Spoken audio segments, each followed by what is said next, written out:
దేశవ్యాప్తంగా మనకి పీఎం కిసాన్ డబ్బులకు సంబంధించి తాజా సమాచారం అయితే రావడం జరిగింది. రైతులకు సంబంధించి 23వ విడతలో భాగంగా పీఎం కిసాన్ నిధులైతే విడుదల కాబోతున్నాయన్నమాట. అయితే దీనికి సంబంధించి రైతులందరూ కూడా ఇటీవలే అందరూ ఈకేవైసీ గతంలో ఈకేవైసీ చేయించుకోవడం అయితే జరిగింది.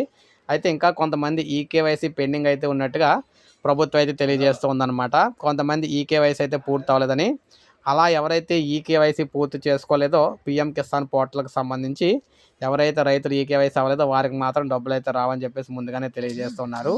అయితే దీనికి సంబంధించి ఈకేవైసీ ఎవరు చేయించుకోవాలి, ఎప్పుడు చేయించుకోవాలి, ఏంటనేదైతే చాలా ఇక్కడ చూస్తూ ఉన్నారనమాట. అయితే ఇందులో భాగంగా మనం చూసుకున్నట్లయితే ఈకేవైసీ అనేది మనం చూసుకుంటే ఈ ఈకేవైసీ అనేది మనం చూసుకున్నట్లయితే కొంతవరకు చెప్పు.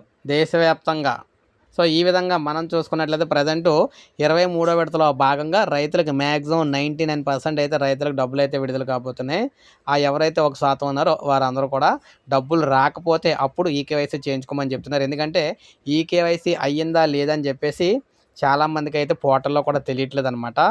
ఒకసారి డబ్బులు ఎవరికైతే రాలేదో వారు సీఎస్‌సీ సెంటర్‌కి అయితే వెళ్తే అప్పుడు ఈకేవైసీకి సంబంధించి అవ్వకపోతే సీఎస్‌సీ సెంటర్‌లో ఏదైతే కేంద్ర ప్రభుత్వం మనకి రాష్ట్ర ప్రభుత్వాల్లో మీ సేవా సెంటర్లు అయితే ఉంటాయి. అదేవిధంగా సెంట్రల్ గవర్నమెంట్ మనకి సీఎస్‌సీ సెంటర్లు అయితే నడుపుతుంది. ఆ సెంటర్‌లో ఈకేవైసీ చేసుకోవడానికి అయితే అవుతుందన్నమాట. ఈ విధంగా మనకి ప్రజెంటు 23వ విడతకు సంబంధించిన నిధులు జూన్ నెలలో విడుదలైతే కాబోతూ ఉన్నాయన్నమాట.